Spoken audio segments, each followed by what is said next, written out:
அதுக்கடுத்து மூணாவதா நம்ம இருக்கிறோம், பூமி இருக்குது. நாலாவதா செவ்வாய், நமக்கு பின்னாடி தான் செவ்வாயெல்லாம் இருக்குது, சூரியன் தூரத்தில் இருக்கிறது. அதுக்கப்புறம் வியாழன் அதை விட தூரமா இருக்குது, சனி அதை விட கொஞ்சம் தூரமா இருக்கிறது, யுரேனஸ் அதை விட தூரமா இருக்கிறது, நெப்டியூன்ங்கிறது அதை விட தூரமா இருக்கிறது, புளூட்டோங்கிறது அதை விட தூரமா இருக்கிறது. அதாவது இந்த கிரகம் எப்படி இருக்குன்னு கேட்டா, இங்கனக்குள்ள மெர்க்குரி, இங்கன வெள்ளி, இங்கன பூமி, இது சூரியன் வச்சுக்கிட்டா, இது செவ்வாய், இது வியாழன், ஆனா சுத்திக்கிட்டு இருக்குது. அப்ப தூரத்தில் இருக்கிறது பெரிய வட்டம் போடும், கிட்டத்தில் இருக்கிற சின்ன வட்டம் போடும். அப்படி விளங்கிருங்களேன். இந்த மாதிரியான 9 கோள்கள் இருக்குன்னு சொல்றான். சந்திரன் கோள் கிடையாது, சந்திரன் சூரியனை சுத்துறது கிடையாதுல, சந்திரன் பூமியை தான் சுத்தும். சந்திரன் நினைச்சீங்க அது பூமிக்கு ஒரு துணை கோளை தவிர பூமியோட சேர்ந்து கொண்டு சூரியனை சுத்தி வந்துருமே தவிர சூரியனோடு நேரடியாக எதுக்கு தொடர்பு இல்ல, சந்திரனுக்கு தொடர்பு கிடையாது. அதனால சந்திரன் இதுல வர, சந்திரன் ஏன் சொல்லணும்னு கேட்க கூடாது. சந்திரன் சூரியனுக்கு சம்பந்தமே கிடையாது, அது ரொம்ப கிட்டத்தில் இருக்குது. விண்வெளி பாஷையில் சொல்வதா இருந்தா நம்ம பக்கத்து வீட்டில் அடுத்த வீட்டில் இருக்கிற மாதிரி பக்கத்துல பூமிக்கு அருகில் இருக்கக்கூடிய ஒரு விஷயம். சரி, இப்ப ஒண்ணு ஒண்ணா எடுங்க. இப்ப என்ன பண்றான்னு கேட்டா, இவ்வளவு கோள்கள் இருக்குல்ல, இதுல மனிதன் வாழணும். இந்த பூமி எப்படி மண்ணு மாதிரி இருக்கிறதோ அது மாதிரி இப்ப சந்திரனுக்கு போயிட்டு வந்தான், அது என்னவா இருக்குது, மண்ணா தானே இருக்குது, மனுஷனே போயிட்டு வந்துட்டான்.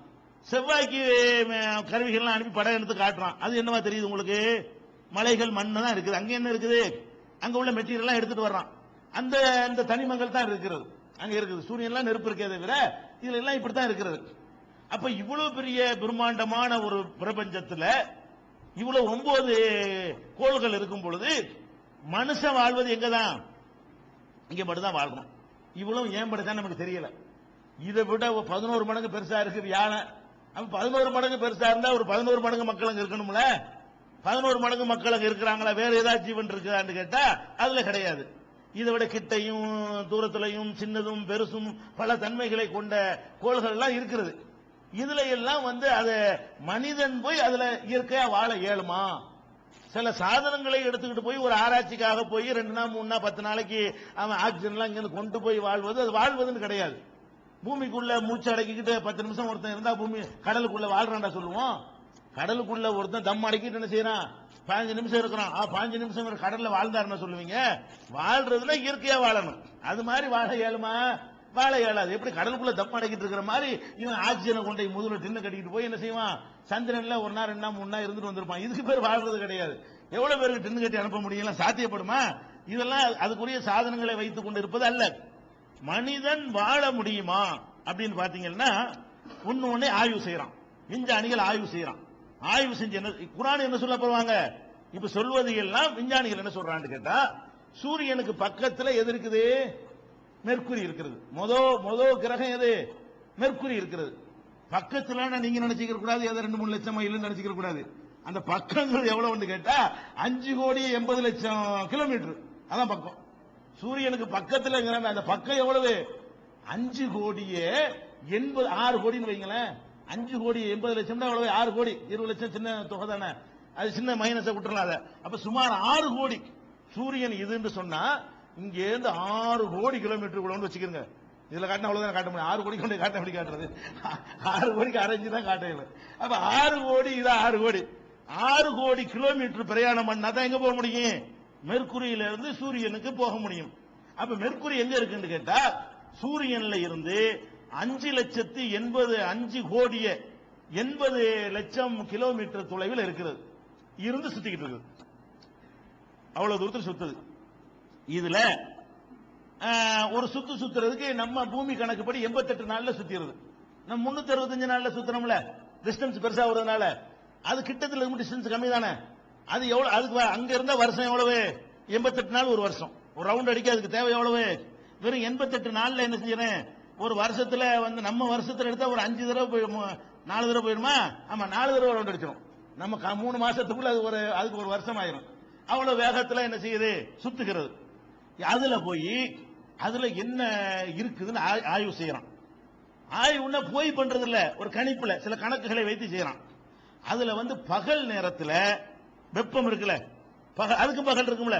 சூரியனுக்கு மூஞ்ச காட்டினா அதுக்கு பகல், சூரியனுக்கு முதுகு காட்டினா அது இருள். பூமிக்கு மாதிரி அதுக்கு இருக்கும்ல, அதன் மீது சூரிய ஒளி படுவதில்ல, அந்த படக்கூடிய பகுதியே பகல்னு சொல்லுவான், அதுவும் சுத்துது. படாத பகுதி இரவுன்னு சொல்லுவான். அப்ப அந்த பகல்ல எவ்வளவு வெப்பம் இருக்குன்னு கேட்டா 480 சென்டிகிரேடு வெப்பம் இருக்கிறதுல. பகல்ல உள்ள வெப்பம் எவ்வளவு? 480 டிகிரி வெப்பம். 480 என்னன்னு விளங்குதா உங்களுக்கு? இப்ப நம்ம மெட்ராஸ்ல அதிகபட்சமா எவ்வளவு வெப்பம்? ஒரு 40 வருது, விளங்குதா? 40 வந்தவன என்ன ஆயிரும்? சுருண்டு போயிடுறோம். இன்னைக்கெல்லாம் ஒரு 33 இருக்கும்னு நினைக்கிறேன், 33 34 இருக்கும். இதே வேர்த்து விறுவிறுக்குது. 40 ஆனா மயங்கி விழுந்துருவான். 50 ஆனான்னு வைங்க, ஒரு செடி கொடியெல்லாம் முளைக்காது. ஒரு 60 70 இருக்குன்னு வைங்க, என்ன ஆகும்? முடிஞ்சு போச்சு. அப்ப ஒரு 100 டிகிரி வந்தா என்ன ஆகும்? ஒரு ஜீவன் இந்த பூமியில வாழ முடியாது. அப்ப நம்ம 480 டிகிரி வெப்பத்தை பகல்ல தாங்கிறதா இருந்தா என்ன கதிக்கு ஆகுறது? எந்த ஜீவன் இருக்கு? எந்த வெப்பத்திலையும் சாவாத ஜீவன் ஒன்று இருந்தா கூட 480 செத்து போயிடும், ஜீவன் வாழ முடியாது. உயிரினங்கள் என்ன செய்ய முடியாது? வாழ முடியாது. அப்ப 480 டிகிரி வெப்பம் எதுல நிலவுதுங்கிறான்? மேற்கூறில் நிகழ்வு பகல்ல. இரவுல எடுத்துக்கிட்டீங்கன்னா 180. இரவுலையாவது வாழ்ந்துட முடியுமான்னு கேட்டா முடியாது. பகல் இரவு மாறி மாறி தானே சுத்துதுல, அதுலயும் பகல் இரவு வரும். அதுலயும் வெளிச்சம் பாதி பகுதியில் வெளிச்சம் படும், பாதியில படாம இருக்கும். எந்த உருண்டையா இருந்தாலும் சூரியனுக்கு முகத்தை காட்டும் போது பகலா இருக்கும், சூரியனுக்கு முதுகு காட்டுற பகுதி இருட்டா இருக்கும், சுத்தி கொண்டே சுழலுது. சரியா? அப்ப 180 என்பதும் நம்ம வாழ்வதற்குரிய வெப்பம் கிடையாது. 5 கோடியில கிட்ட இருக்கிறதுனால 5 கோடி 6 கோடி தானே, 6 கோடி இல்ல, 6 மைல் வச்சுக்கணும், நம்ம கணக்கில் வச்சுக்கணும். 6 மைல் இருக்கிறதுனால சூரியனுக்கு ரொம்ப கிட்ட போயிடுச்சு. அதனால அது வந்து இப்படி இருக்குங்கிறான். இதுல மனுஷன் வாழ இயலுமா? எந்த விஞ்ஞானியாவது போய் கேளுங்க, அடே 480 டிகிரி வெப்பத்தில் ஒரு உயிரினம் வாழுமா கேளுங்க. வேற விஷயங்கள்லாம் இருக்குதா? தண்ணிலாம் இப்படி இருக்குங்கிற இந்த வெப்பம் போட்டா தண்ணியில இருந்தா கூட இருக்க மாட்டேன். தண்ணி ஒரு பேச்சுக்கு இருந்தா கூட அது இருக்குமா? அப்புறமேலு 2 நாளைக்கு அவ்வளவு தண்ணி எடுத்துட்டு போயிருமே. அப்ப மத்ததெல்லாம் ஒண்ணுமே இருக்காது. இந்த வெப்பத்தில் மனிதன் வாழ முடியாது. அடுத்து என்ன?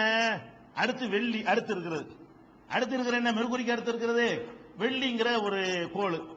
இது எவ்வளவு இருக்குன்னு கேட்டீங்கன்னா ரொம்ப கம்மி தான். 10 கோடியே 8 லட்சம் கிலோமீட்டர்ல இருக்குது.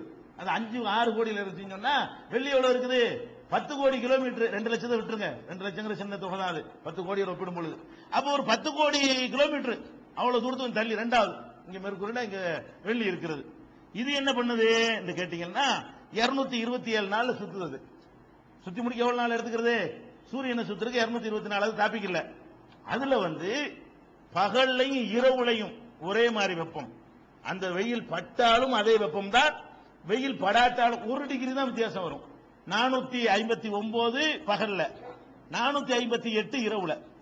459 டிகிரி அதை விட நெருக்க 480 இருக்குதுல, அதை விட கொஞ்சம் தான் குறைகிறது. 459 டிகிரி வெப்பம் இருக்கிறது எங்க? வெள்ளியில. வெள்ளிக்கு போய் மனுஷன் வாழ முடியுமா? இவன் எந்த ராக்கெட் அங்க விட முடியுமா? ராக்கெட் எல்லாம் பசுமமா போயிடும், ஒண்ணும் மிஞ்சாது. அப்ப அவ்வளவுக்கு தாங்க முடியாத வெப்பம். அப்ப இதுல வாழ முடியுமான்னு விஞ்ஞானிகிட்ட கேட்டா விஞ்ஞானிகள் சொல்றாங்க முடியவே முடியாது. இதுல போய் எந்த மனுஷன் மட்டும் இல்ல ஒரு ஜீவனும், அதான் முக்கியமானது. குர்ஆன் இதெல்லாம் சொல்லுது, ஒரு ஜீவனும் வாழ முடியாதுன்னு சொல்லுது. அதாவது மனிதனும் வாழ முடியாது, வேற ஏதாவது உயிரினங்கள் புழு பூச்சி அது இது அமீபா ஒரு செல் ஏதாவது இருந்து தொலையுமா?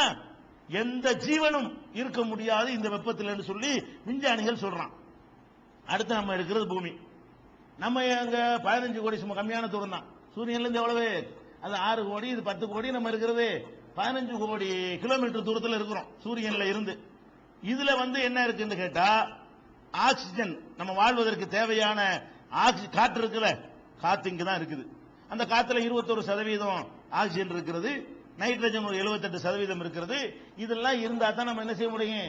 சுவாசிக்க முடியும். அதுபோக வாழ்வதற்கு ஏற்றவாறு உள்ள வெப்பம், ஒரே மாதிரியான சீரான வெப்பம் என்ன செய்கிறது?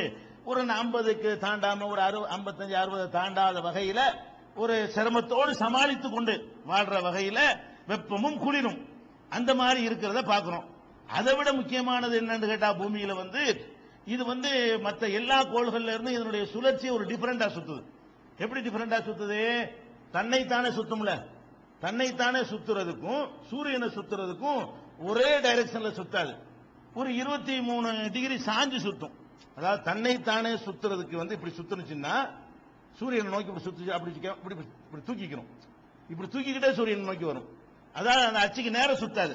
அதனால 2 கோடு உருண்டையில போட்டிருப்பான், 2 கோடு போட்டு 2 கிராஸ் ஆகிற மாதிரி போட்டிருப்பான். நடுவுல ஒரு கோடு போட்டிருப்பான், அதை கிராஸ் பண்ற மாதிரி ஒரு கோடு போட்டிருப்பான். அப்ப அந்த பூமியுடைய சுழற்சி ஒரு 23 டிகிரி சாய்வா சுத்துது. அதனாலதான் பருவ காலம் இல்லாட்டி ஒரே மாதிரியா போயிடும். திடீர்னு குளிர்காலம்